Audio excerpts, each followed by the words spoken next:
everybody, it's Snook. I hope you're warm. It's freezing here. It's like -3 degrees Fahrenheit. I don't know what that is in Celsius, but it's well below 0 in Celsius. I wrote a story today for the free writers. Actually, I missed yesterday's too, and today's already came out. So I lucked out and I did 2 in 1. So I could have cheated. But I don't know, it made me happy, and so I'm gonna read that story today, and hopefully by the time I get this posted I will have pictures to go with it.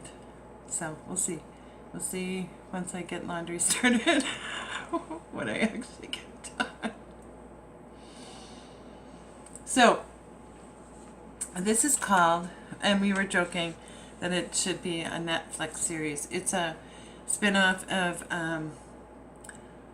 Omri Sky had started called The Old Stemian's Home, and then Brisby had picked it up, and she wrote An Old Stemian's Home Christmas Eve, and mine is, and I think we should be on Netflix, so I put Netflix, episode 12, The Old Stemian's Home, titled The Waiting.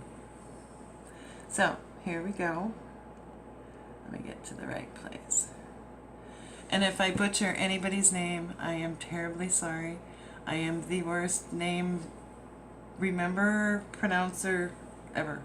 So let's give it a go. The Waiting.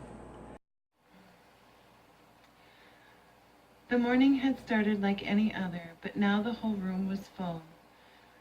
Feltbuzz was sitting on a chair, scrolling through his phone, looking for photos. For what? He didn't know yet. Snook was distressed. She had a building to do, but she couldn't go on until she knew. Simgirl had fixed her sock and just wanted to rock. But again, she was as still as a mouse. Even Brisby was quiet, a thing unheard of, with a squirrel in the window. Phoenix had come out of his basement, holding his brush while waiting for something to paint. Poor Marco Corradi was in the corner on his yoga mat, muttering to himself. He too had things to do, but couldn't move. The air was still, as all watched the lady that tugged at their hearts, laying on the sofa, hand over a face that refused to say a word. Not one word today had come from her mouth, and the crew was starting to worry. What would they do? Giselle was in the corner. Around and around he went. He had things to do, was a busy man, though no one knew why. Then all of a sudden the door flung open on this foggy morning time. First came what is new on feet soft as fog. She wound herself around the table and looked back towards the door with an impatient glance.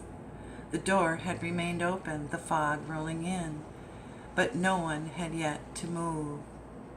It started out softly, the noise everyone heard, the footsteps that shook the ground.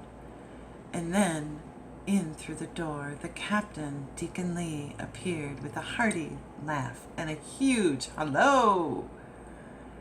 He had finally come home from the sea. Still, no one spoke, waiting still. The clock struck 10, and the lady, Marion West, rose up from the couch with care. She checked her bag full of scary things and pulled out this day nothing. The shock of all was a groan in the room. Even Marco had stopped mumbling. Then lo and behold, the lady picked up a pillow and raised it above her head. She quickly took out her phone and proceeded to send the missive. Day 68, 5-minute free write, prompt, pillow. All scrambled to their writing places, breathing much easier now that they knew for one more day the world would go on. I hope you enjoyed my story, and at least I give you a chuckle or two. Please come join us. We're having a ton of fun, and we have gotten some new free writers, and their writing is just phenomenal. So have a great day. Bye.